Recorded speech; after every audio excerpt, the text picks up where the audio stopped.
Bom, nós conhecemos a Sandra Camacho em dezembro do ano passado,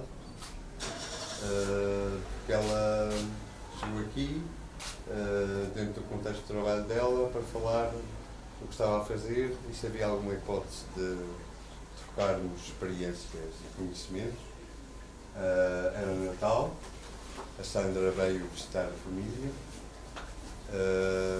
e conhecemos aí e nós estávamos a começar a desenhar o ilhéstico e a Sandra não é artista, no sentido do termo. A Sandra reflete e está a trabalhar com o artista, para nós é muito estimado, que é o Daniel Blofox. E nós dissemos, Sandra, a gente está a fazer estamos a tentar organizar um conjunto de exposições, tentando reunir uma malta que tenha a ver com a ilha. Será que poderias participar de alguma maneira com a tua experiência no campo da teoria e da reflexão? E pronto, foi assim que a gente engatou a Sandra. Mais ou menos por essa altura chega a Ana Cristina Pereira a trabalhar para o público, uma série de reportagens que vocês já tiveram o prazer, espero eu, de ler, foram publicadas recentemente e acho que estão a continuar a ser publicadas, sobre diversas temáticas relacionadas com a nossa ilha. E pronto, a conversa foi mais ou menos a mesma. Olha, a gente está a fazer isto, não sei o quê, e pronto, as coisas acabaram por acontecer desta forma. E depois aqui, esta menina, tem a versão que a gente viu isso há mais tempo atrás. Há 2 anos. Há 2 anos. E não sei se nessa altura a gente já te falou deste projeto, se não. Desculpa, a minha memória está-me a falhar agora. Mas, e pronto, sabíamos que também ela trabalhava na área do texto, da reflexão e do pensamento, e interessou-nos muito presenciá-las aqui na porta, no sentido de percebermos o que estão a fazer, não é? No fundo é aquilo que está a acontecer também com uma série de artistas que estão a vir fora e cujos ecos pouco chegam a nós. Esta, penso, poderá ser o início de um painel de conversas que nós estamos a tentar desenhar, onde são abordadas diversas temáticas que tenham a ver com a nossa experiência da nossa contemporaneidade, a maneira como a gente reflete sobre a diversidade do nosso mundo, dos problemas que ele nos levanta. E pronto, é isto que eu tenho a dizer. Muito obrigado pela vossa presença. Obrigado.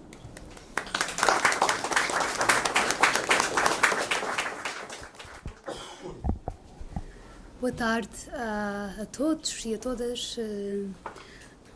Tenho de fazer uma salvaguarda em relação ao que o Maurício disse, que acho que é importante, porque também, de alguma forma, é definidor do que é o trabalho da Porta 33.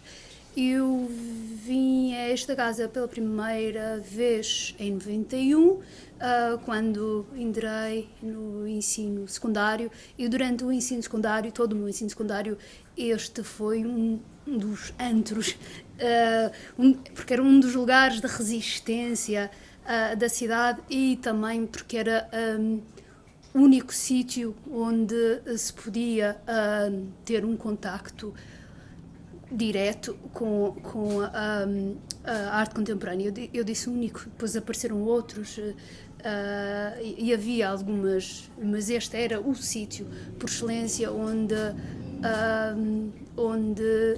gente com 15, 16, 17 anos, como eu na altura, podia confrontar-se pela primeira vez com uma forma diferente de fazer arte.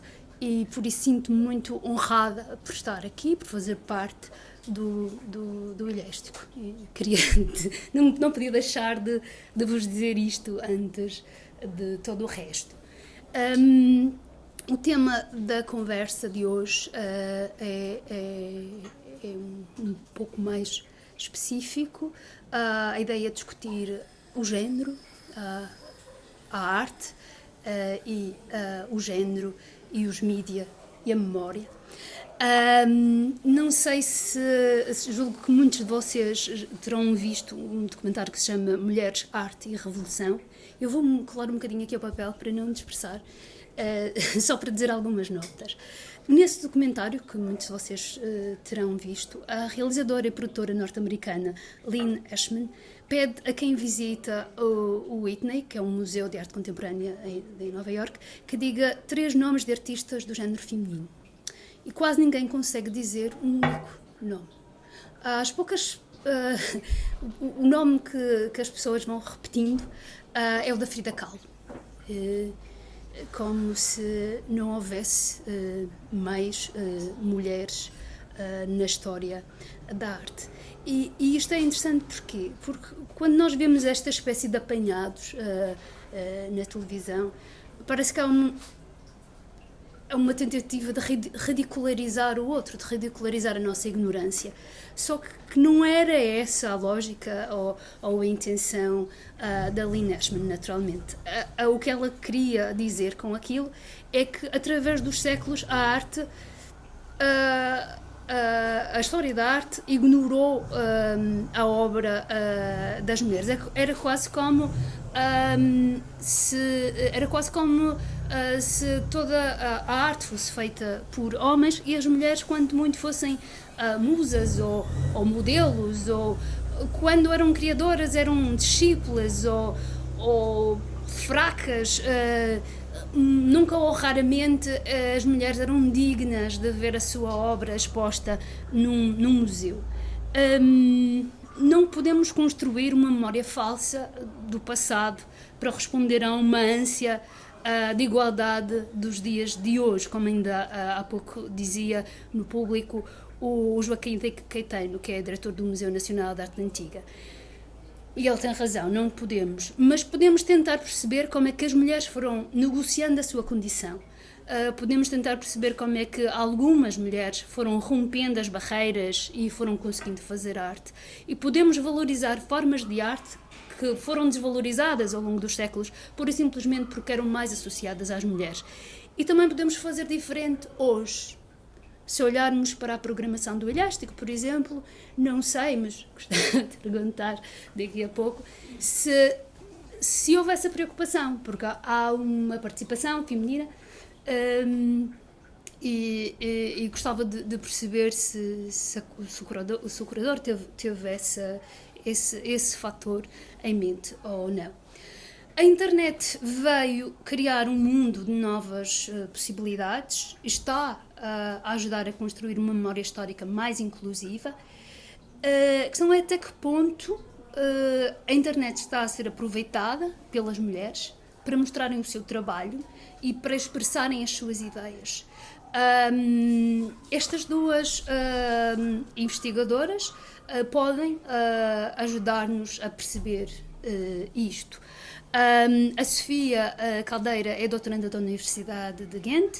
Ela está a estudar as representações da feminilidade nos contextos do Instagram e nas revistas de moda feminina.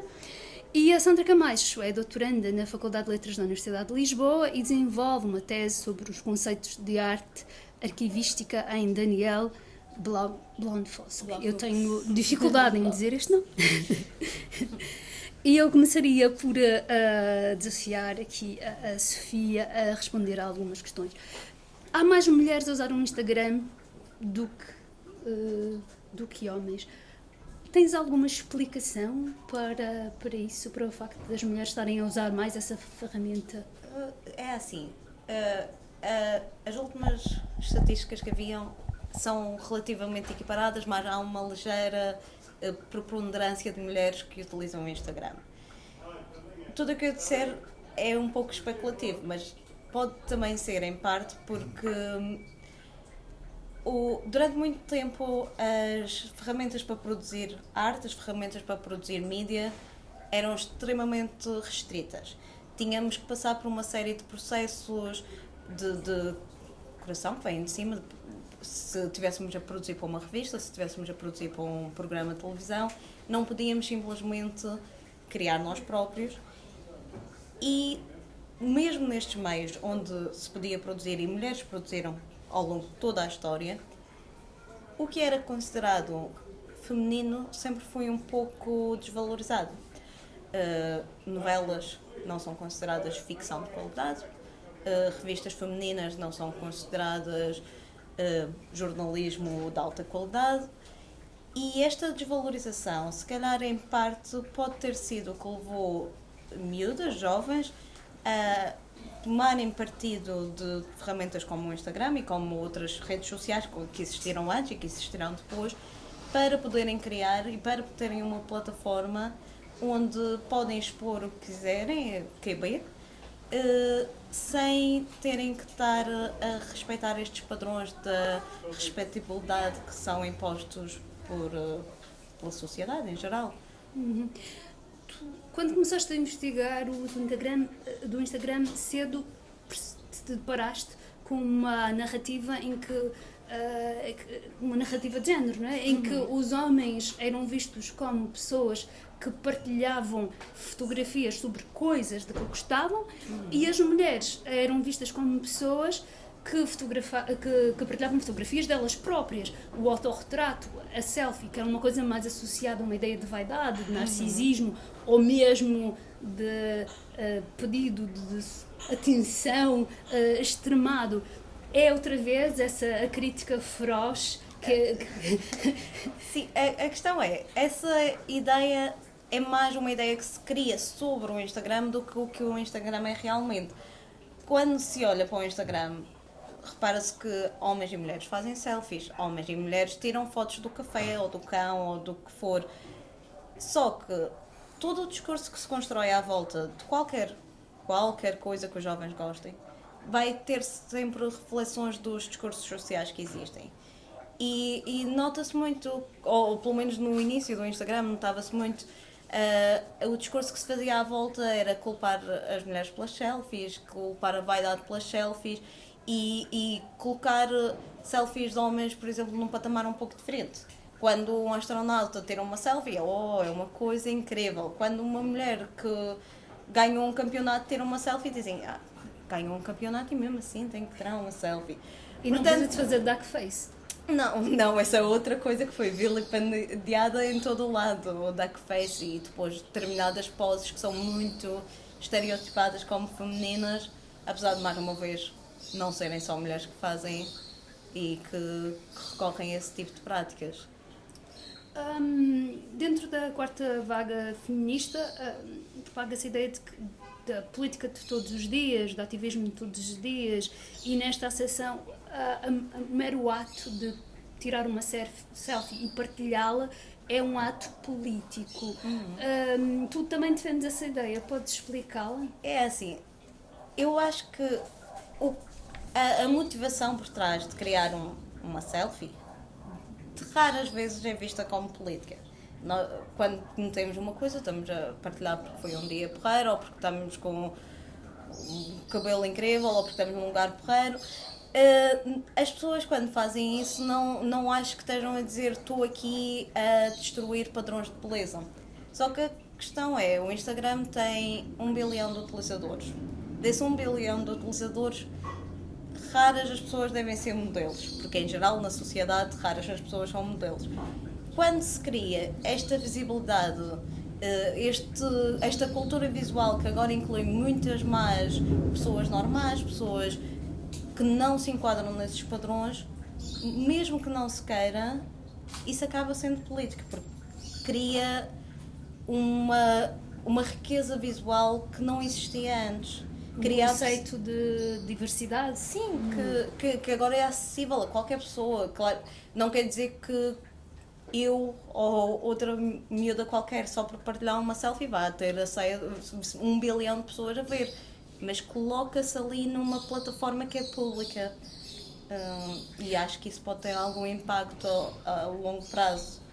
Tu pegas num exemplo concreto que é uma conta que se chama If Your Beauty Standards, criada por uma modelo blogger bastante... Sim, plus size, bastante. Tessa Holiday é uma mulher obesa. O que que é que faz com que uma conta destas seja tão popular?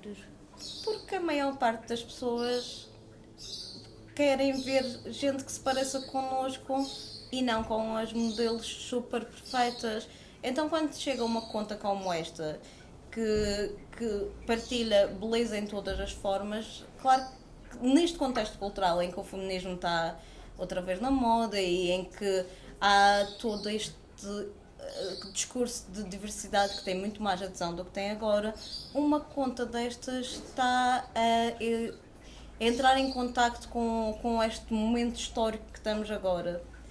E as pessoas que já estão com esta sede de ver imagens diferentes acabam encontrando nisso algo que querem seguir, algo que lhes é inspirador. Sandra, a internet também vem alterar a própria noção de arquivo e de arquivista. Estas pessoas de que a Sofia tem estado aqui a falar, nomeadamente esta blogger e todas as pessoas que têm contribuído para a conta dela, porque são milhares de pessoas que enviam que publicam fotografias com um hashtag. Estas pessoas que fazem autorretratos e os partilham nas redes sociais, como o Instagram, também estão a construir arquivo. De repente, todos nós somos arquivistas. Ou é uma ideia um bocadinho... Isso é uma ideia expansiva do que é um arquivo, porque existem várias vertentes de várias pessoas que defendem situações diferentes. Há pessoas até que dizem que o próprio corpo é um arquivo, porque os nossos gestos têm gênese nos gestos dos nossos antepassados e eles próprios são uma acumulação de gestos, e isso, o nosso próprio corpo é um arquivo. Para mim, um arquivo tem que ter sempre um sistema por trás, um sistema de ordenação. Daí os hashtags, sim, se utiliza hashtags, formas de catalogação, forma de ordenação, sim, é um arquivo. Os utilizadores são participantes desse arquivo, serão arquivistas no sentido que eles próprios estão a adicionar tags e a classificar o material e a adicionar esse material. E aliás existe um conceito que é de Rogue Archives, que é muito em base nos arquivos online, e os arquivos são construídos através de utilizadores, não tanto arquivos que são institucionais. São arquivos... Quer dizer que tem de haver uma intenção, ou seja, se eu quero ser arquivista, eu ponho hashtag. Porque se eu não puser hashtag, depois ninguém vai encontrar aquilo, vai ficar num vácuo. Essa é a ideia de que existe a noção sempre que o arquivo é para acumular tudo. Mas na verdade, se acumulamos tudo, depois não encontramos. E a função do arquivo é selecionar, e na verdade o que os arquivistas têm feito ao longo de séculos tem sido selecionar, interpretar, criar narrativas que muitas vezes têm sérios problemas, porque ao fazerem isso os arquivistas estão a colocar o seu próprio ponto de vista sobre o material. E o que tem acontecido com a internet também é que esses pontos cegos têm sido amplificados e, por um lado, tornam-se visíveis, por exemplo, questões raciais, tornam-se visíveis com os algoritmos que estão a replicar ações feitas por arquivistas, e o que nos permite também depois atuar sobre essas invisibilidades. Pois, eu queria que tu explicasses melhor essa parte, que é, nós estamos sempre a falar de algoritmos e o quanto somos todos dominados pelos algoritmos. Neste mundo de algoritmos, qual é a margem que nós, enquanto utilizadores ou criadores, temos para categorizar, omitir, mostrar o que é feito, por exemplo, por mulheres artistas? Sim. Qual é a nossa margem? É assim, o algoritmo é sempre criado por uma pessoa. Não existe algoritmos caídos do céu. Alguém que teve que escrever o algoritmo. O nosso problema, que também, talvez no caso da Sofia também enquadra, que é de porque é que algumas mulheres o trabalho é menos visível do que, por exemplo, trabalho dos homens. Quem está a escrever o algoritmo são determinadas pessoas. Que educam o algoritmo. Sim. E os datasets, porque o algoritmo tem que aprender de algum lado.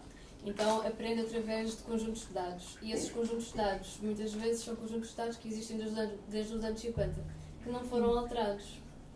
Por isso, continuamos a utilizar os mesmos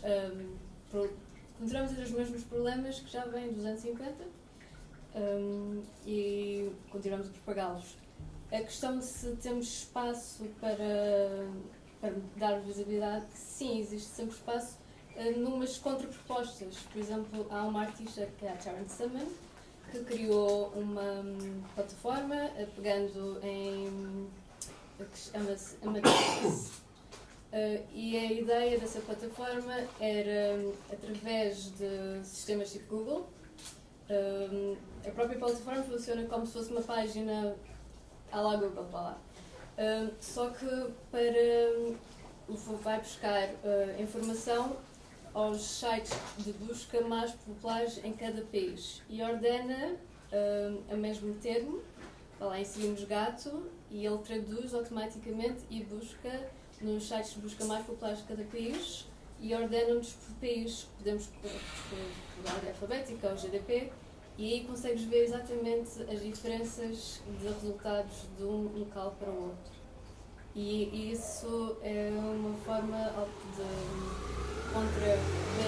mostrar exatamente os problemas que existem. E em relação ao passado, o que é que nós podemos fazer? Tu estavas a falar de que estas bases são construídas com dados muito antigos, mas ainda há bocado, há umas horas, tivemos no museu a ver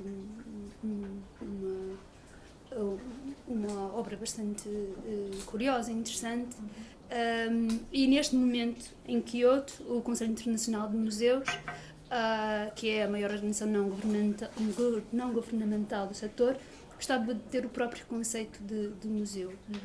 Qual o papel do arquivista quando a sociedade debate temas como a igualdade de género, a invisibilidade das mulheres ou a escravatura, o colonialismo, que a Mariana Camacho ainda há bocado nos obrigou a repensar, não é? A questionar. Qual é o papel do arquivista? É possível rever, reinterpretar, recategorizar? Sim, é sempre possível e algo que é interessante também ver, neste projeto que acabamos de ver, também podemos considerar, são os silêncios. O que é que não existe no arquivo? O que é que falta? E isso aponta-os certamente para lacunas da nossa história. E ter uma visão crítica sobre os silêncios. Porque estes são documentos que foram sempre trabalhados. E não podemos considerar que o arquivo é algo imparcial, porque não é.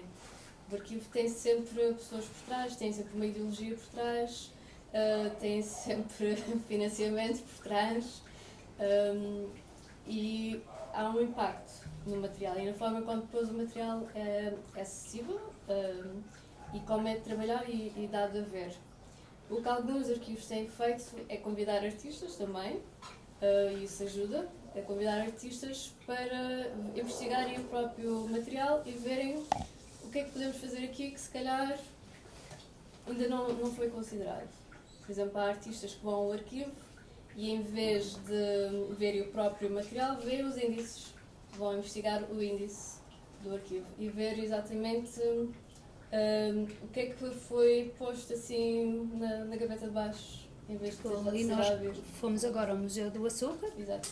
E não há nada sobre a escravatura. Sim. É o tal silêncio. Sim. A Madeira faz um pré-lançamento dos 600 anos com uma exposição, como dizia a Mariana, com uma exposição em Lisboa, com a arte comprada com o dinheiro do açúcar, sem falar da escravatura. Outra vez o silêncio. Sim. O qual deveria, então, é uma opção política só ou... sim. É uma questão que devíamos discutir aqui hoje, se calhar. Focando mais um pouco só esta questão do silêncio. Há um artigo teu muito curioso em que tu te debruças sobre a viagem que o Daniel faz a Terezinha, à República Checa, para fazer o Ahazif. E há uma visita no campo de concentração, há uma visita do Comitê da Cruz Vermelha Internacional ao campo de concentração, e no dia da visita, antes de chegar o comitê, eles preparam tudo, e então o filme mostra uma vida ótima no campo de concentração, está tudo limpíssimo, as refeições são abundantes, há atividades culturais, portanto, o campo de concentração é um campo de férias. E ele apropriaria-se de certos desse filme, e tu, quando estás a descrever-te, a certa altura perguntas o que acontece quando as imagens são fabricadas ou não temos imagens que documentem um momento crucial da nossa história. Isto também é um perigo, não é só um perigo do passado, é um perigo também do presente, da manipulação da imagem. Sim. É assim, a questão da manipulação da imagem, temos que ter em consideração que a fotografia sempre foi manipulada. Não existe fotografia. O próprio ponto de vista do fotógrafo é uma espécie de manipulação do momento. E para já não falar da câmara. A câmara de filmar, a câmara fotográfica, as próprias empresas que criavam uma câmara fotográfica selecionavam um tipo de lente, o filme tinha um tipo de cor, era tudo manipulado, nada é realidade pura e dura. Sim, tem havido as questões de, agora com o digital, a manipulação cresceu e de repente estamos todos no período do fake. Sim, post-truth. Sim, mas por exemplo no caso das imagens digitais o que temos também os metadados. Aquela que não existia em imagens analógicas. Podemos ir aos metadados e ver se houve alguma alteração. Está bem que é preciso um conhecimento talvez diferente do que o público em geral busca. Mas existem formas. É falacioso dizer que a fotografia de repente é que está manipulada, porque a fotografia sempre foi manipulada. Vamos tentar ouvir também a Sofia em relação a isso. Porque a verdade e a ficção confundem-se muitas vezes também no Instagram. Isso é que tu tens discutido isso com algumas das pessoas que tens estado a entrevistar. Sim, mas pegando no que a Sandra estava a dizer, a ideia de uma verdade histórica que é um reflexo da realidade não existe em lado nenhum. Não existia antes e não existe agora no Instagram, porque é um processo de idealização, é um processo de seleção do que é que se quer ou não mostrar. É um processo de filtrar, mesmo que não sejam com filtros de edição fotográfica, filtrar o que se quer, o enquadramento, tudo isso, não fotografar um mau momento, é uma realidade, mas é uma realidade seletiva, como se calhar as nossas próprias memórias são uma realidade seletiva, nós nunca vamos recordar-nos de tudo tal como aconteceu. Portanto, de certa maneira, acaba repetindo padrões que já são estabelecidos desde... Mas estas redes sociais não potenciam essa vontade de manipular, de criar a tal perfeição, a ideia de vida perfeita? Existe...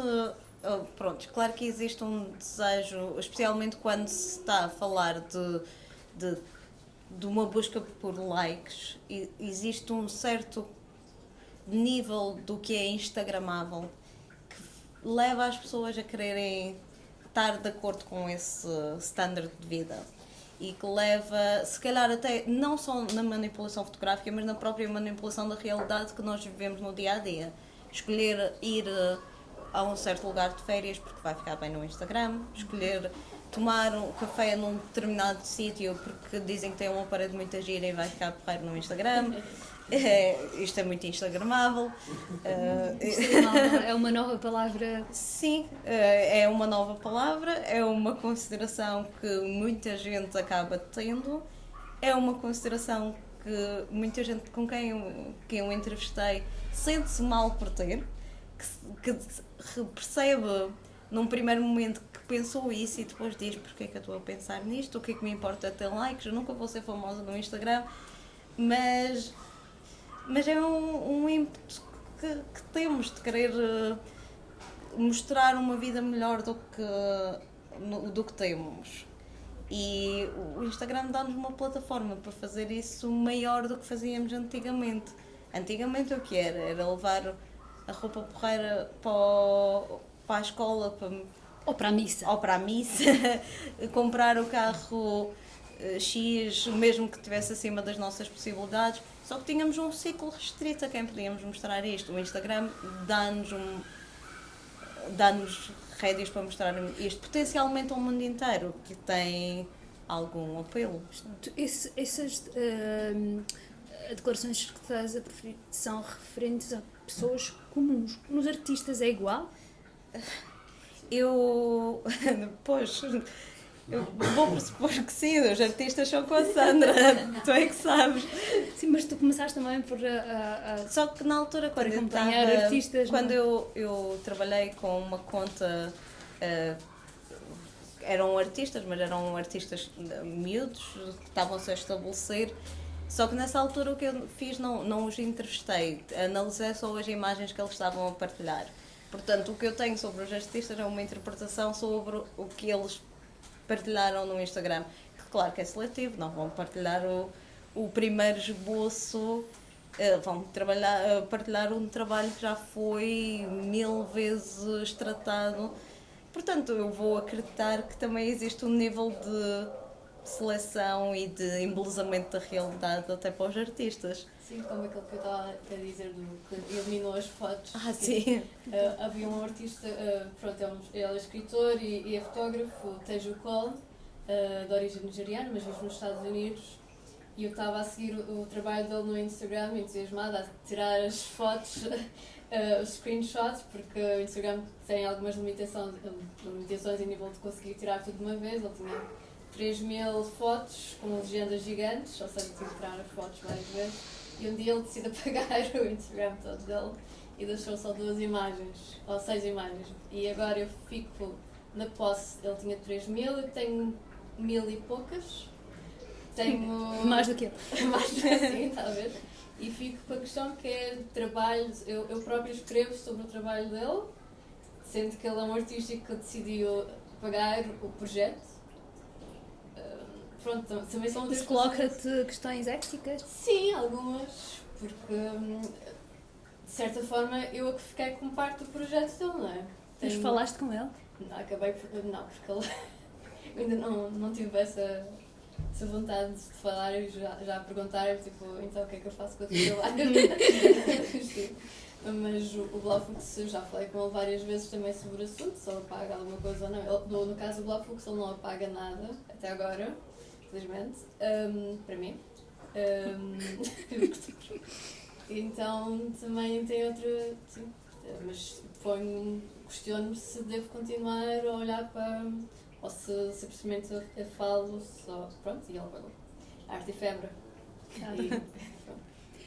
Estes artistas que encaram o Instagram como uma forma de se livrarem dos curadores ou de chegarem ao público sem intermediário, ou é só uma forma de... Depende dos artistas, depende do momento da carreira que eles tenham. Voltando ao Blaufuchs, o Instagram dele é uma continuação de um projeto que ele tem, que é a tentativa de esgotamento. Ele anda há 9 anos a fotografar a janela da cozinha dele, com os vários tipos de luz e diariamente, e o Instagram é uma continuidade disso. E o Instagram dele basicamente são janelas.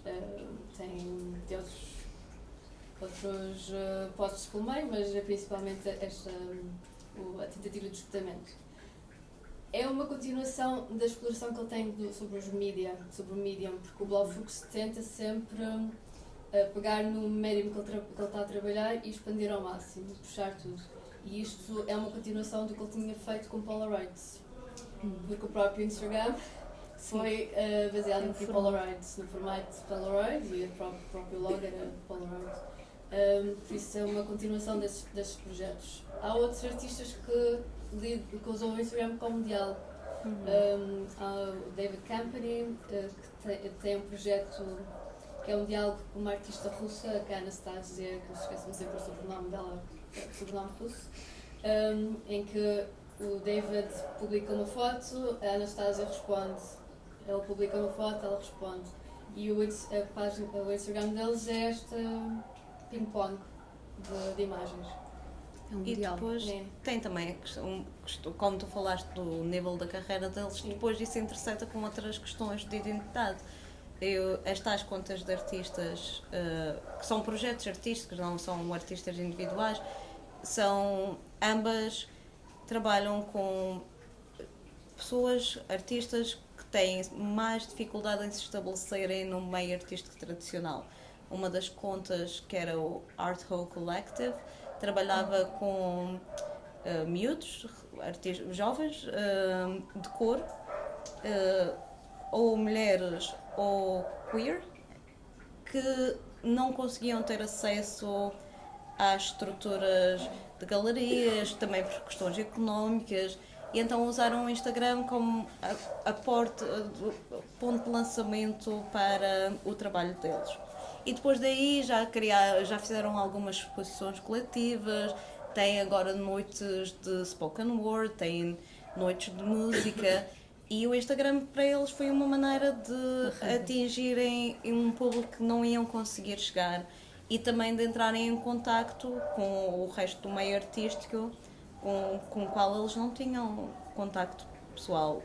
A outra conta é Girl Gaze Project, ou Girl Gaze, falta-lhe qualquer coisa, e que trabalha só com raparigas, mulheres ou artistas que não se identifiquem enquanto homens, e aí trabalham já, a conta é gerida por uma fotógrafa / realizadora e outra equipa de curadores que são mulheres já estabelecidas no meio dos audiovisuais, sobretudo, e do cinema, que usam isso como uma plataforma para não só mostrar o trabalho, mas também para pô-las em contacto com empresas que estão a contratar novo talento e ajudá-las a entrar no meio, na indústria criativa.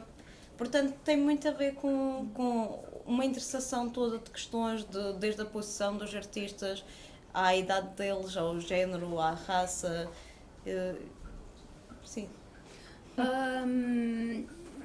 Queria, neste ponto, abrir a conversa não sei se algum de vocês quer colocar alguma questão, à Sofia ou à Sandra. Há uma questão daqui que gostava de colocar à Sandra, afasta-se um pouco deste último tópico, se quiseres posso perguntar na altura de voltarmos ao arquivo. Não, faz bem. A questão da durabilidade do arquivo, como tu disseste, que no digital é muito fácil apagar as coisas. Numa biblioteca, num arquivo qualquer, aquilo vai ter que arder ou uma coisa do género. Tanto que tens livros com centenas de anos ou mais e contas com 2, 3, 4, 5 anos que já foram lá vir e que perdeste essa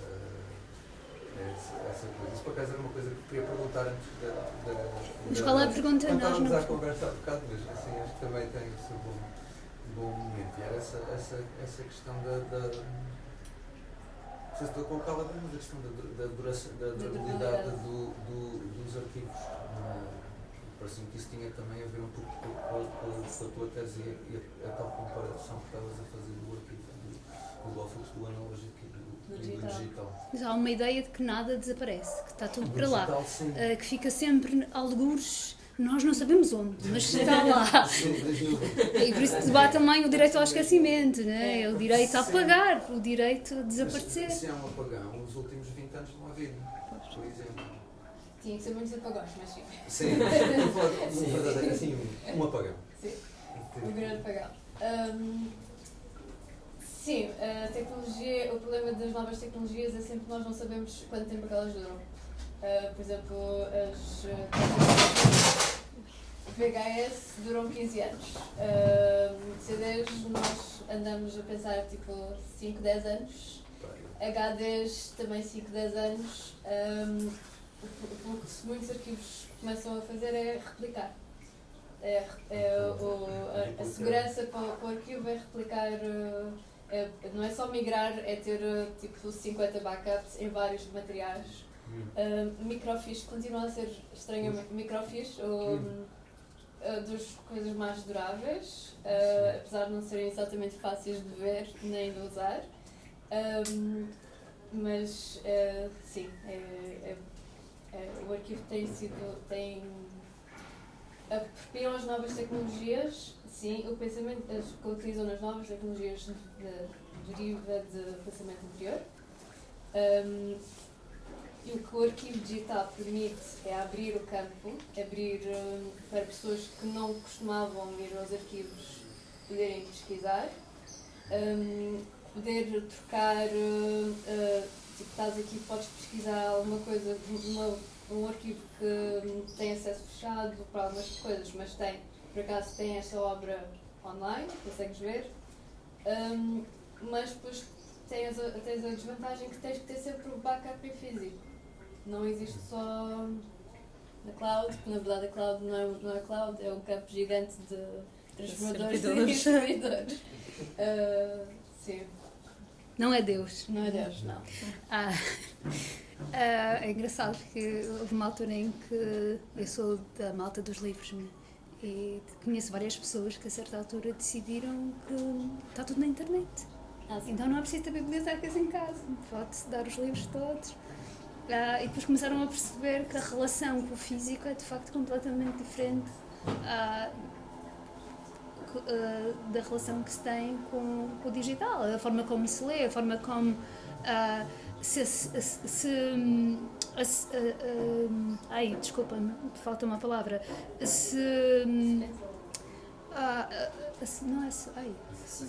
Assimilar. Mas isso já vem de antes, tipo... Similar informação.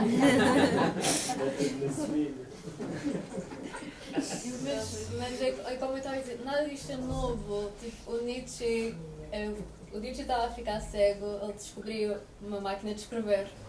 Ele começou a escrever com a máquina de escrever e notou que as frases dele ficavam mais curtas. E ele próprio dizia, a máquina está a atuar sobre o meu cérebro.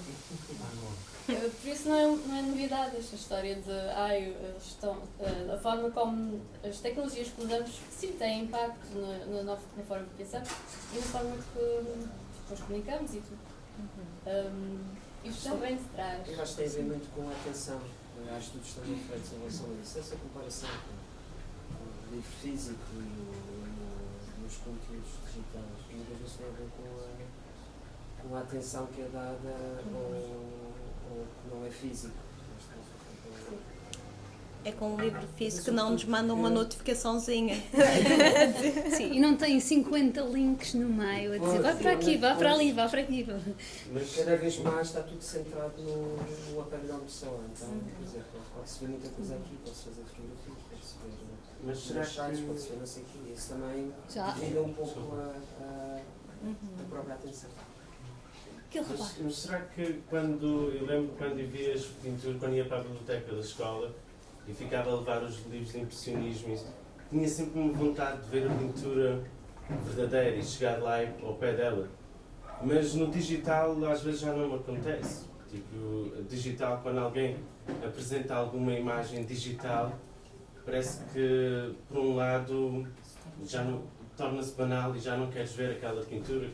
Vais querer ver alguma coisa mais fresh, se estiver digitalmente fresh, porque o digital é sempre muito rápido e estás num scroll, são segundos, um livro, paras um bocado e depois pensas, gostava de ver isto ao vivo. Já te aconteceu ires ao vivo e ficares desiludido? Não. As reproduções são... Por acaso, reproduções é muito... Isso já me aconteceu, tipo, pensava que o quadro era gigante e depois chego lá e não, uma coisinha assim. Sim, isso também é verdade, sim. Mas isso impressiona sempre, não é? Impressiona porque... para mim impressiona porque é como ver as primeiras coisas do Picasso e aquilo nos livros está sempre ampliado, depois quando vais a ver quando ele era pequeno, aquilo era tudo coisas pequenas e tu ficas, uau, mas o gajo mesmo pequenininho, ele dava-lhe bem. É tudo cada patrão, já. Mas o Malcolm já falou disso nos anos 50, não é? Mas eu imagino as produções, temos produções ainda por cima de escalas completamente diferentes, à mesma escala em termos de reprodução. Sim. Obras que têm escalas completamente diferentes, são uma escala mesmo de reprodução. Portanto, isso implica a construção de um museu, de um imaginário em termos de museu que não corresponde a nenhum. Mas é assim com tudo, não é? Imagina, tu cresces de ouvir falar das pirâmides do Egito, lá no deserto, é aquela imagem mítica que nós temos na cabeça, os camelos, o vento, a poeira, não é? E depois chegas lá e Cairo já cresceu tanto que está em cima das pirâmides e tu dizes, é isto? Nós estamos sempre a fabricar na nossa cabeça imagens que se calhar não correspondem. Eu estou a falar, eu não devia, só estou aqui para perguntar. Posso-lhe pedir então que explique, e voltando um bocadinho atrás, o género, desculpem, é um tema que tem de ser discutido. Pensou nisso quando teve a fazer a seleção dos criadores que iam convidar? Ou isso não foi equacionado?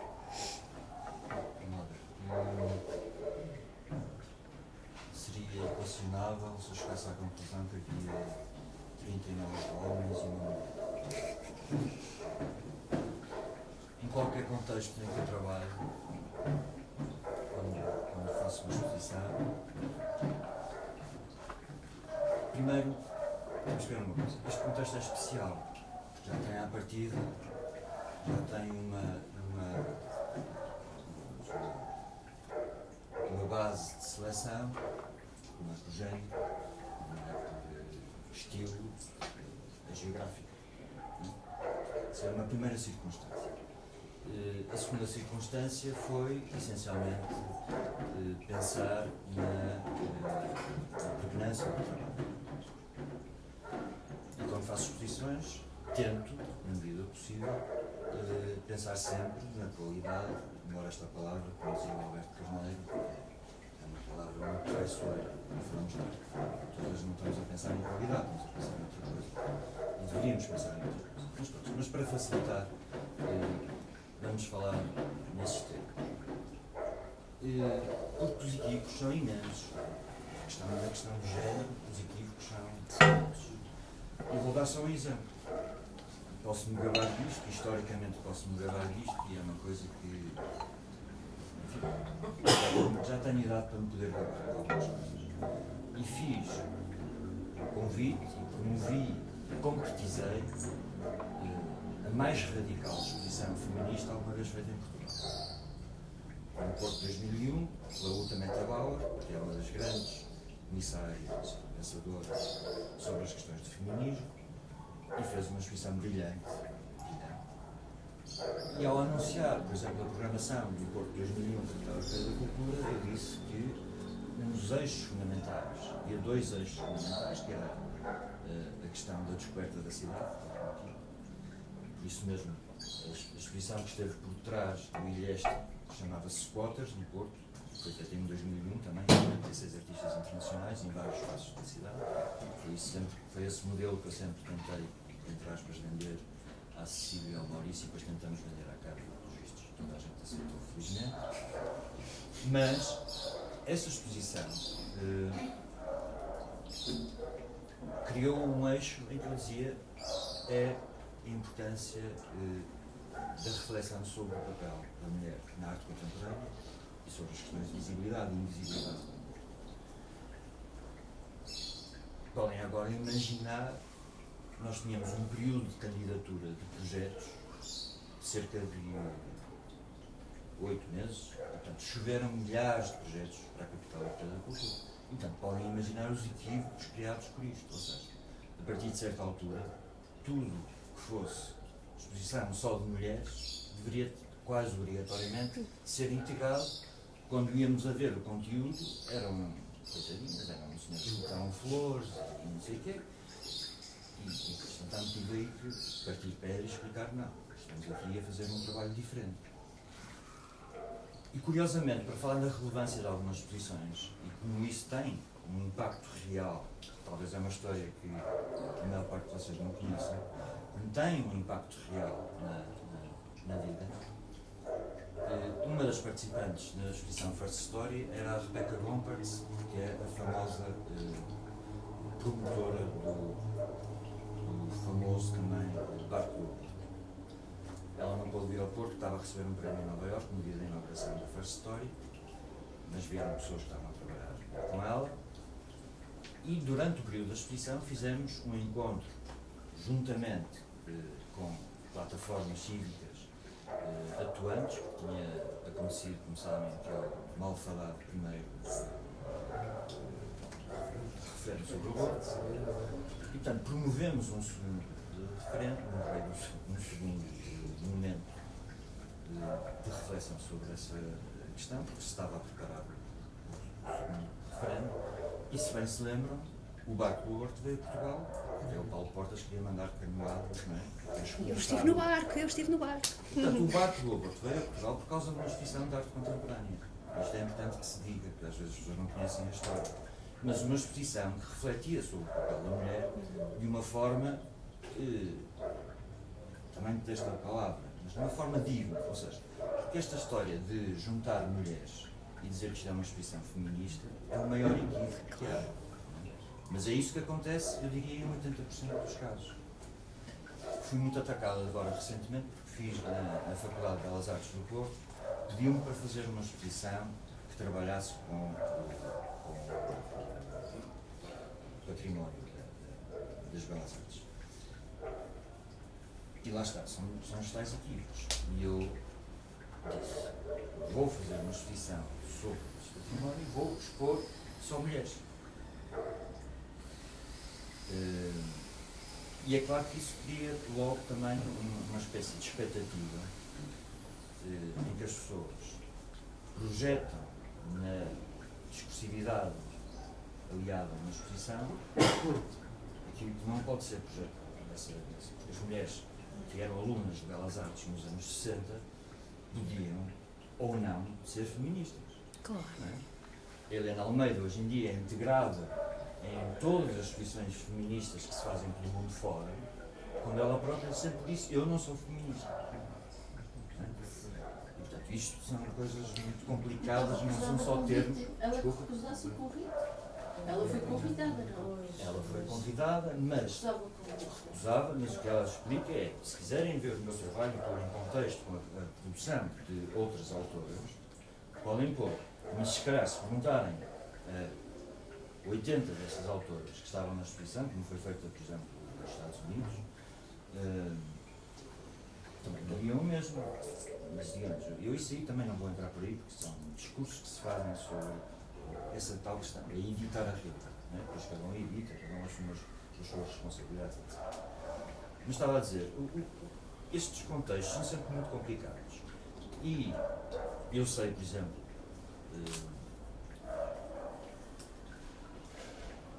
o Álvaro Siza foi casado com uma senhora que era artista. Não se conta muito esta história, agora está a ser contada pela primeira vez pela Gulbenkian no período de 20 anos, que se suicidou, muito nova. E tem uns anos extraordinários, já negros.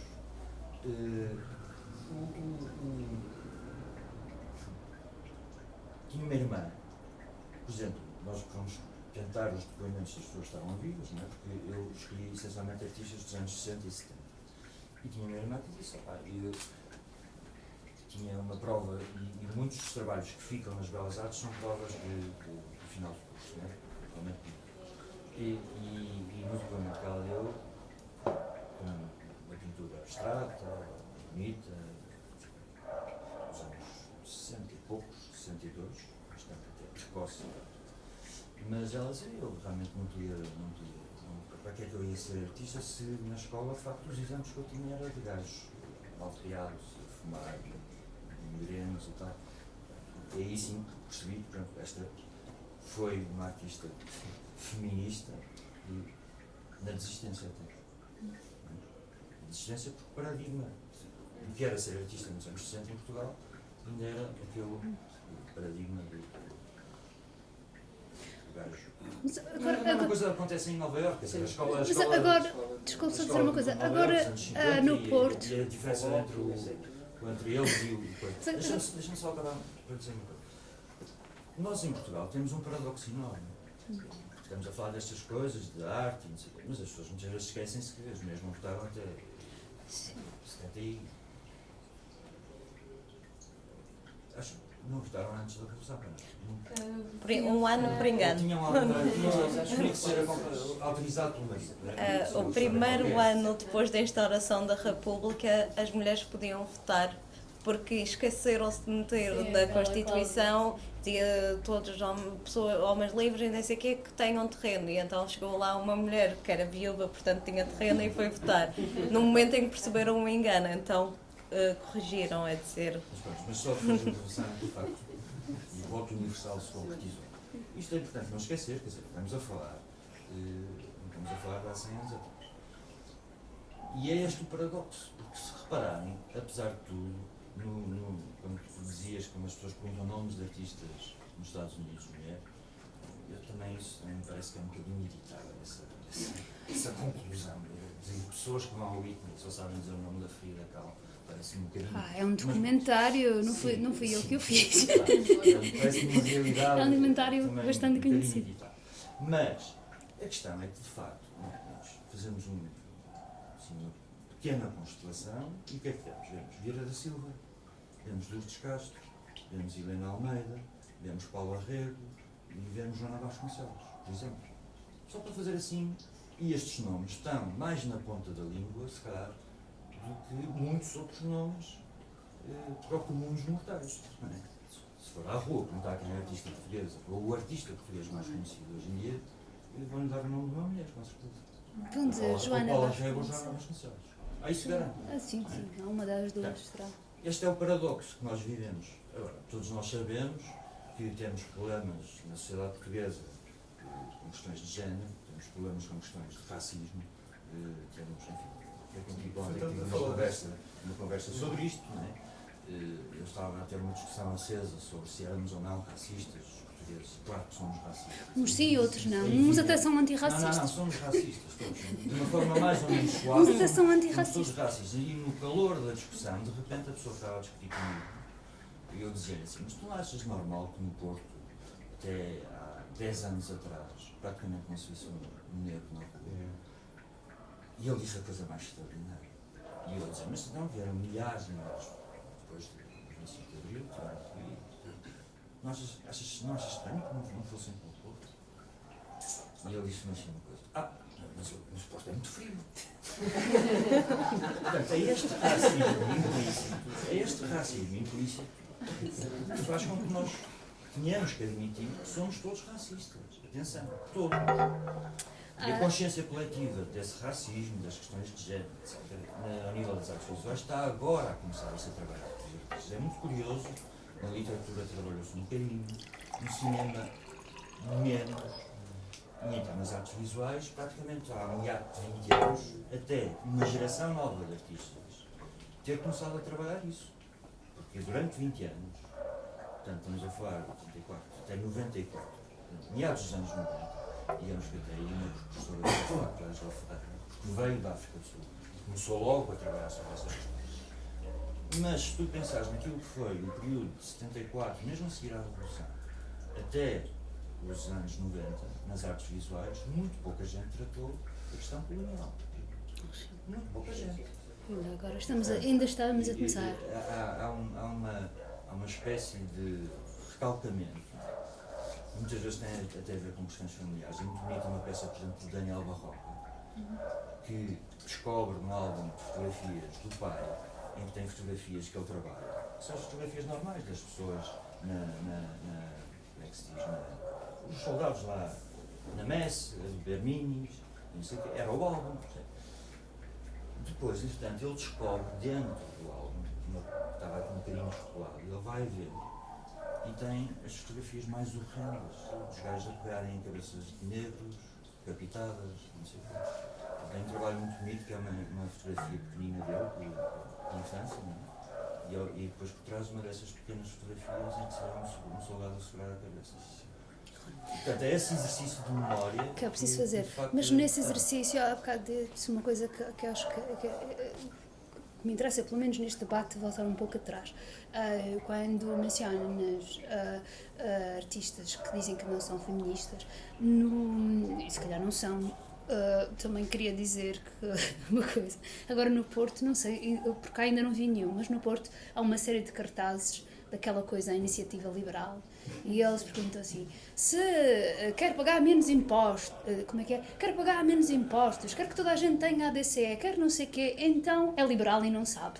Se calhar algumas dessas mulheres são feministas e não sabem, porque ser feminista também é uma coisa que tem um estigma tão grande, que felizmente está a ser desmontado. Sim. E a quarta vaga tem muito a ver Sim. com isso. Há muitas mulheres que, sendo feministas, não percebem o que é o feminismo. Não, ela percebe. Portanto, defendendo a igualdade. O que ela não queria era que se colasse. Isto foi uma vista que ela deu. Às mulheres que odeiam homens. Não.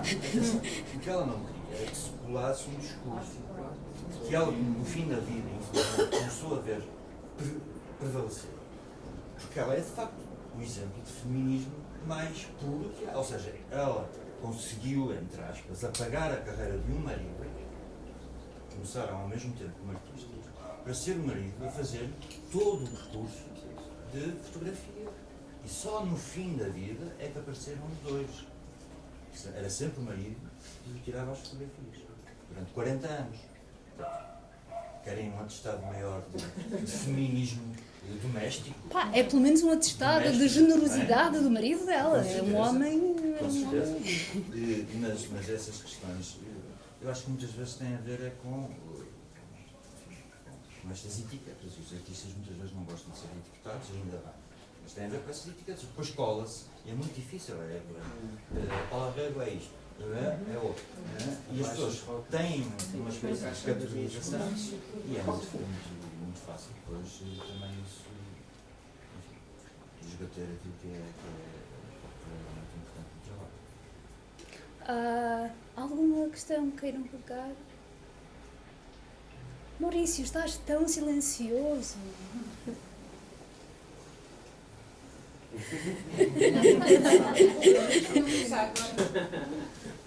Sim.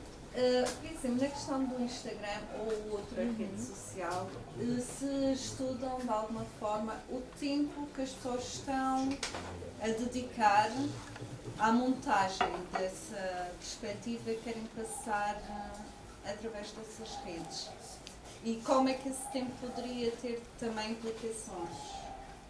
Como assim? O tempo que dedicam a criar estas imagens? Sim, a criar aquilo que querem transmitir, a criar a realidade que querem transmitir. É assim, eu trabalhei com um grupo de pessoas relativamente pequeno. Eu trabalhei com 77 mulheres e assim entrevistei 13 delas. E é assim, a maior parte delas, quando se fala do processo, e eu peço, explica-me como é que tu crias as tuas fotos, aquilo percebe-se que é um processo que às vezes é bastante demorado, especialmente com algumas que têm mais preocupações artísticas, então aí começa-se a ver o nível de cuidado e a quantidade de apps diferentes que são conjugadas para criar uma imagem que no final parece absolutamente simples e foi feita sem esforço. Portanto, nota-se que há tempo que é investido. Só que quando se pergunta diretamente se dás muita importância, se pões muito esforço, é uma coisa que não se gosta de admitir. Porque parte do charme do Instagram é ter a ideia que é instantâneo. E então, como eu estou a trabalhar com entrevistas, eu só tenho acesso ao que as pessoas me dizem. E aí quando eu digo, mas tu pões muito esforço, tu perdes muito tempo a editar as tuas fotos, não, isto faz nem sei o quê. e claro que percebe-se que há uma diferença entre o que as pessoas querem admitir que fazem e o que é realmente feito. Portanto, nunca iria conseguir ter uma resposta muito direta de quanto tempo é que elas investem e de que maneira é que isso influencia o resto da vida delas. Sim, mas essa resposta acho que também já dá Sim, às vezes há pessoas que para publicarem uma selfie tiram. Sim, Podem tirar dezenas de selfies. Dezenas. Parece que é uma, não é? Tem que ter o arte que foi feito quase sem querer, mas implica muito trabalho para ter uma selfie que parece que foi naturalmente incrível à primeira. É interessante que isso parece um novo trabalho. Isto é, essa parte que por vezes pode ser lúdica também, parece que é um desafogo de talvez da realidade, é quase atualmente um segundo trabalho, um segundo... E esta pressão às vezes é o que leva muita gente que é uma coisa que eu comecei a notar, que é agora afastarem outra vez disto. Eu falei com uma rapariga que tinha essa questão toda e procurava as coisas que eram instagramáveis e trabalhava muito bem, e então a certa altura decidiu limpar o Instagram dela, que era para só ficarem as coisas mais perfeitas, e ela se que disse, o que eu não estava à espera era que quando eu apagasse tudo o que não era absolutamente perfeito, eu tivesse colocado tanta pressão sobre mim mesma, que a seguir ela fotografava e editava e a seguir olhava e pensava, será que isto é bom o suficiente para estar com as outras fotos que eu já tenho? E ela não postava nada há 3 meses, porque cria pressão por essa... E cria muito trabalho que não é preciso ter. E desses entrevistados, algo no processo desistiu por estar a lidar com essas questões? Uma rapariga desistiu, apagou completamente a conta. Ela era um caso muito particular porque ela era de Singapura e ela dizia que acidentalmente tornou-se quase uma influencer. Ela tinha uma conta de exercício em que mostrava o exercício que ia fazendo e como o corpo dela ia mudando, e aquele aparentemente ficou popular em Singapura. E cresceu e ela a seguir foi percebendo que tinha que... Ela dizia, eu chegava a casa e dizia, vou trabalhar 3 horas para o Instagram e preparar as fotos para a semana, e a seguir de repente já tinham passado 5, 6 horas e ela estava a dedicar tanto tempo que apagou completamente a conta. Ela já monetizava o Instagram, tirava dinheiro de lá, apagou a conta e criou uma conta privada que tinha 60 pessoas, se calhar, os amigos próximos dela, e disse, se quiseres, vai ver a conta, e era incrível a diferença entre as fotos extremamente polidas que ela tinha feito antes na conta que era pública e as coisas desfocadas que ela tirava assim a correr, que partilhava na conta privada, que eram só com os amigos. Agora, a questão dos likes está a ser posta em causa por várias redes sociais. O Instagram está no processo de testar esconder os likes. Dizem eles, por questões de pressão. As pessoas ficam deprimidas, não têm likes suficientes? Sim, algumas, e é uma questão motivadora para muita gente. Comparam sempre com as outras fotos, comparam com as fotos dos amigos, tem mais likes, tem menos likes, e então há a tentativa de esconder para ver se diminui essa pressão. Claro que sendo o Instagram também provavelmente existe algum interesse económico por trás disto, mas está a ser testado em 3 ou 4 países neste momento. Não no Facebook, só no Instagram. Sim, mas eu vi uma notícia com o Facebook.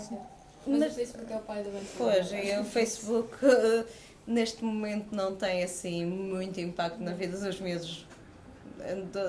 Dos adolescentes. Sim. É o TikTok. É, que também tem likes. Uma questão, pode parecer óbvia, se calhar até... mas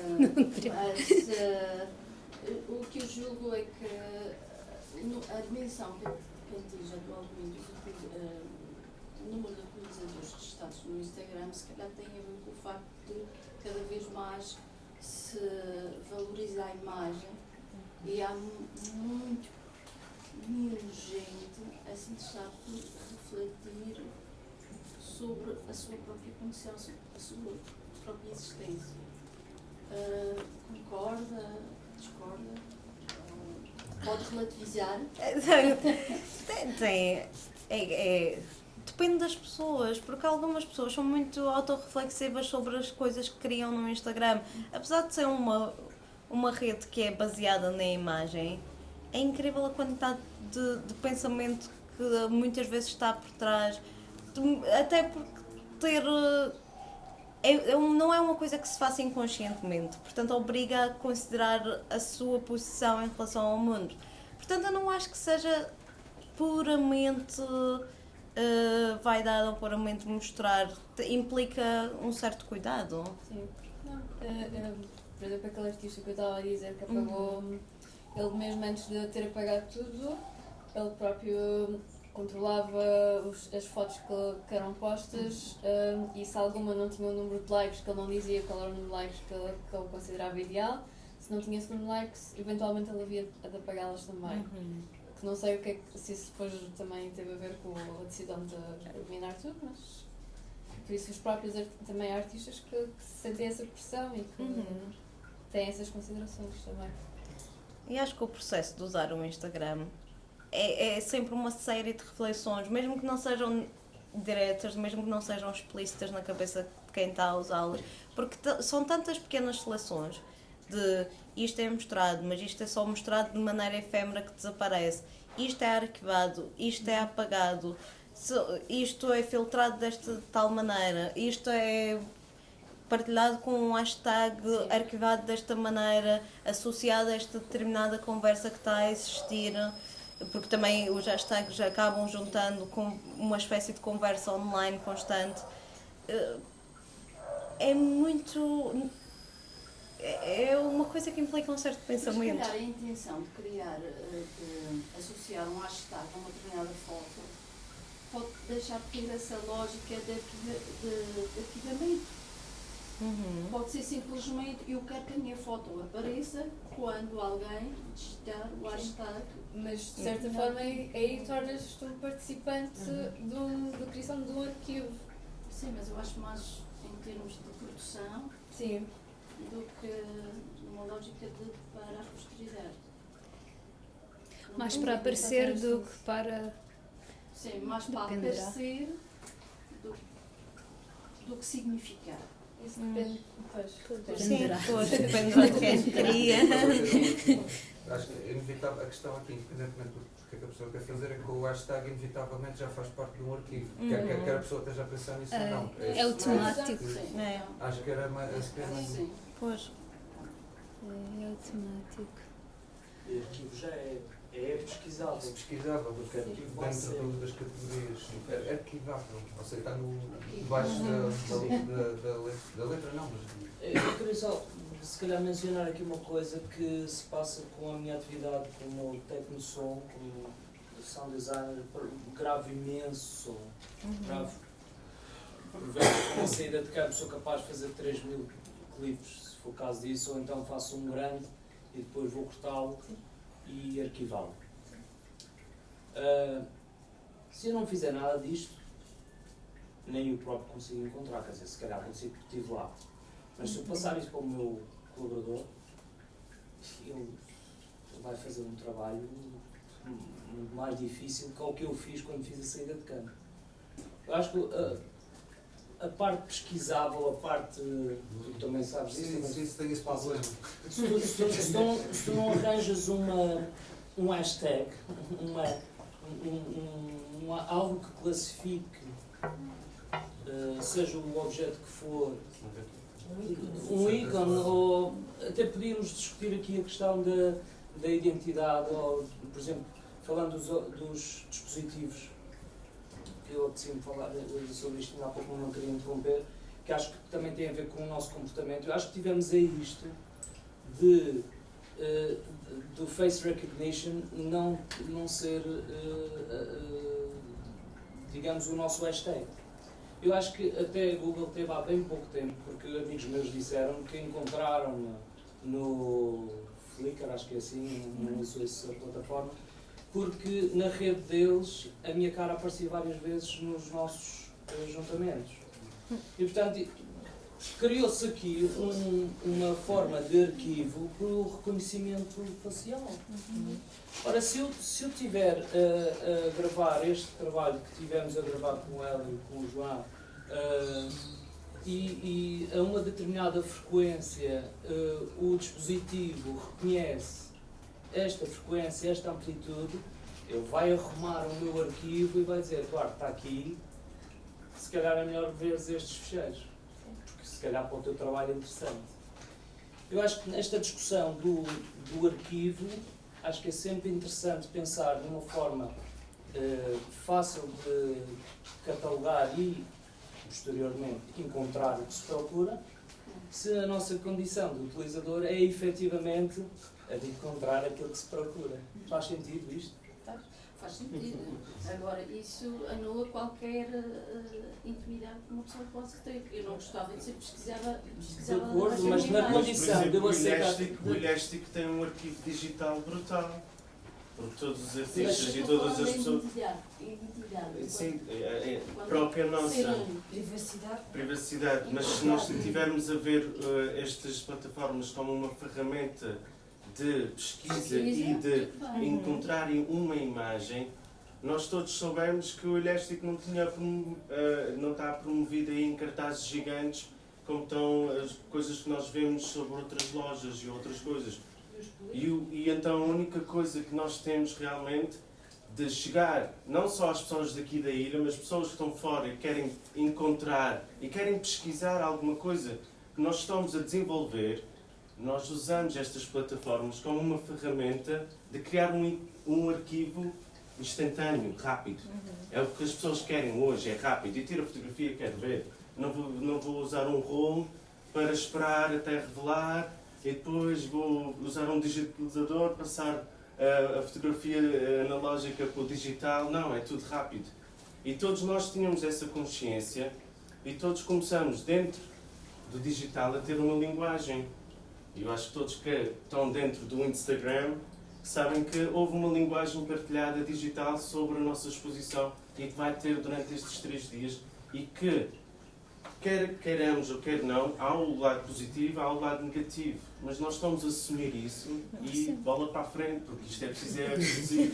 Porque atrás vem gente. Ela disse: sorria, está a ser filmado. Não, mas neste momento há uma palavra que me está a vir sempre ao de cima, que é o apagão. Estavam a falar, desculpem a provocação. Mas o apagão, acho que levantava questões interessantes também neste momento de saturação e de imagem, de construção, de concepções do feminino. Chama-se ecoturismo. Se houvesse um apagão a valer, também íamos reequacionar tudo isto de forma, se calhar, mais interessante. Porque começa a ser muita poluição, acho eu. Sim, mas perdíamos 20 anos da nossa última produção artística e pessoal. Porque... Pois. Acho que não arderam. Sim, acho que não arderam. Acho que isso é tudo humano. Isso é normal. Também o 20 de Fevereiro também veio aí varrer muitos livros e coisas históricas que nós tínhamos na nossa cidade e nós continuamos humanos aqui a continuar em frente e a construir uma nova história. Mas alguns não continuam. Uma história. Estou a rir, mas não tem graça nenhuma. Mas isso é uma batalha individual que nós depois todos nós sabemos que temos. Então estamos sempre à procura e a produzir e batemos paredes, tiramos rochas das paredes, metemos cimento porque o cimento é a nova coisa, mas está tudo bem porque daqui a 20 ou 30 anos o cimento vai cair e vamos pôr outras coisas, outro material, porque é assim, é humano, temos que aceitar e go with the flow e estar desperto. Eu gostava de ver esse caos do apagão, como disse ela no início, porque há muita gente angustiada. Devo dizer-vos, estou a ficar uma pessoa idosa, devo dizer-vos que já passamos por essa ameaça, como é que se chamava? Foi em 2000, não era? O bug do ano 2000. Que depois Foi uma ópera bufa. Mas repara uma coisa, Mas só que é vai ser interessante, e sendo um bocadinho mais idoso que tu, o que é interessante é pensarmos, nós estamos aqui a falar de uma efervescência das coisas. Repara, quando apareceu a internet, quando se começou a massificar o uso da internet, a grande questão, de certeza o ICOM também deve ter debatido, não vai debater agora estas questões de fundo, mas na altura também deve ter debatido, porque a grande questão que se punha, e as pessoas não tinham a mínima noção do que é que iria representar esta nova ferramenta, a grande questão que se punha era como é que os artistas vão incorporar a internet. E a partir de agora, 80% dos artistas que saírem das escolas de belas artes já nem sequer vão fazer pintura, nem escultura, vai tudo criar diretamente para a internet. E alguns museus começaram-se a preparar, uns melhor, outros pior. Mas se tu vires, mesmo oferecendo esse espaço, é absolutamente radical, residual a presença de obras de arte criadas para a internet nos museus. Mesmo museus que, como a ZKPM, se preparou massivamente para receber esse tipo de realidade. Isto é muito curioso. Na altura havia uma espécie de pânico generalizado relativamente ao que vai significar a internet para as artes visuais. Nós vemos até, são processos muitas vezes múltiplos que têm vindo a acontecer. E portanto, há aqui um fator que tem a ver com a questão de uma visibilidade que hoje em dia, como disseste muito bem, foi exponenciada. E hoje podemos estar a consultar o arquivo digital de qualquer sítio e temos milhares de fotografias acessíveis. Isso de facto é maravilhoso. Mas eu creio que estruturalmente, mesmo uma coisa muito mais radical, que é a internet em si, do que é o Instagram, o Facebook, o medo que houve ali no final dos anos 80 e nos anos 90, todos os debates passavam por isso, e o medo de como é que no futuro, que museus é que vamos todos ter que olhar para um ecrã para ver arte e não sei o quê. É muito curioso como estas coisas depois acabam, o tempo acaba por diluir e já não se discute praticamente isso. Quem é que discute internet arte? Meia dúzia de nerds, não é? A verdade é essa. Somos nerds. Mas a verdade é que mesmo que não se tenha passado radicalmente para a internet art, o que aconteceu é que criar uma coisa que seja fotografável e que fique bem quando a seguir metermos no nosso site, na nossa plataforma digital, agora é uma consideração que se tem e que muitos artistas têm que não se tinha há meia dúzia de anos. Porque cria-se coisas que sejam extremamente bonitas fotografavelmente e assim às vezes chega-se e encontra-se a obra ao vivo e pensa-se... Quando o conceito de beleza, como é que funciona? Quer dizer, há uma questão aqui que eu vejo que é... existe um padrão, deve haver alguns uma espécie de padrão que orienta as imagens no determinado sentido. Porque as imagens podem ser... Tudo que é bonito pode ser feito para certas pessoas. As convenções. Pode haver, digamos, uma carga ideológica que seja exatamente o oposto para a pessoa que está a ver, está a partilhar essa imagem que foi criada no sentido de beleza, porque existem padrões sociais que têm tornar comportamentos massificados por novos médias, não é? Porque agora cada vez mais há mais informação, em permanência, porque nós vivemos numa época de grande informação. E de tal maneira grande, e de tal maneira veloz e massiva, nós perdemos um pouco um certo discernimento de tempo. E agora, o conceito de beleza coloca-nos sendo algumas questões ideológicas, não sei o que é a beleza. Pois, não acredito que exista um conceito de beleza que seja uniforme, mas existem determinadas tendências. É engraçado ver essas tendências, barrer as tendências de forma quase como um arquivo e digamos, e ter esse modelo, digamos que esse modelo pudesse houvesse uma média do modelo que representa esse sentido de beleza, para vermos qual era a carga ideológica que essa beleza teria. Isso era a conversa que estávamos a dizer aqui há bocado, relação, por exemplo, às mulheres, o conceito de beleza, o que é uma mulher bonita. Mas E eu estes não estou a sites. atenção, mas eu não estou a pensar do lado do feminino e no masculino, estou a falar no sentido da beleza. Da beleza, ela no sentido. funciona tanto no lado feminino como no lado masculino. Mas muitas vezes são definições diferentes. O que eu estava a dizer é que. Olha a beleza deste calhau. Mas há projetos. Há cá uma estética visual que é fala, não é? Que sempre houve. Sim, estava a pensar mesmo nele. Agora, a Sandra estava a lembrar, o Lev Manovich tem feito projetos com o Big Data que arrecada uma quantidade enorme de fotografias, passa por não só softwares de análise visual, mas também por pessoas utilizando aquele Mechanical Turk da Amazon, e analisa milhares e milhões de fotografias para chegar à noção de, em vários contextos nacionais, qual é o conceito, qual é a estética dominante nesses momentos. Estamos a chegar a um ponto que não tem a ver com a beleza, os conceitos humanos. Já começamos a entrar num campo, num outro campo. Posso falar de inteligência artificial. Não, porque isto avalia as imagens que foram criadas por humanos. Portanto, é a potência, a tecnologia.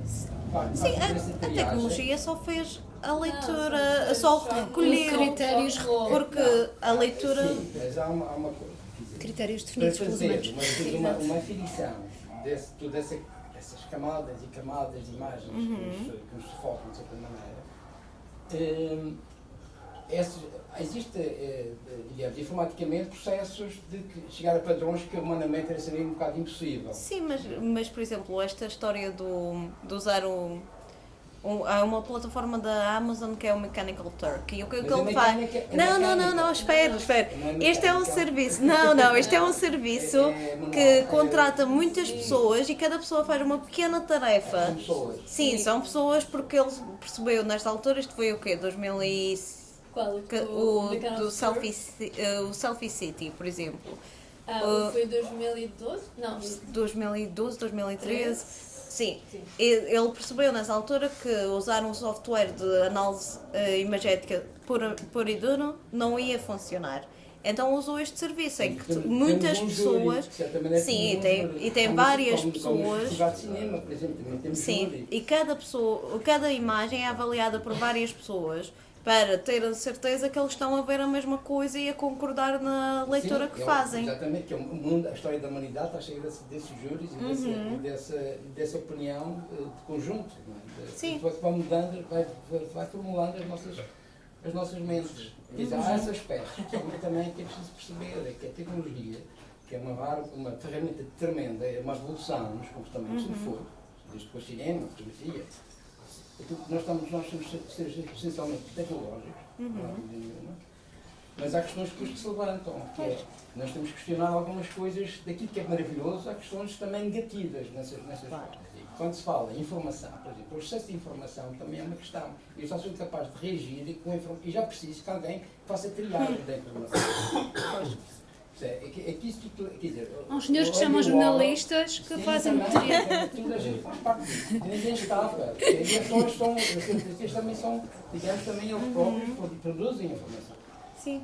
O Andy Warhol falava nos 5 minutos de glória através da televisão. Hoje em dia as pessoas têm a glória ao alcance do Instagram. Agora temos a glória para 5 pessoas. 5 likes. E o Trump não precisa fazer grandes discursos, basta ver Twitter. Portanto, estamos a reduzir as coisas ao mínimo, não é? Porque a velocidade e reduzimos e aumentamos a velocidade e a quantidade que... É uma questão que algumas pessoas põem em questão. Esse pode ser, eu sei. Jovens, a conversa vai muito boa, mas estes senhores querem ir jantar. Meu pai dizia, é uma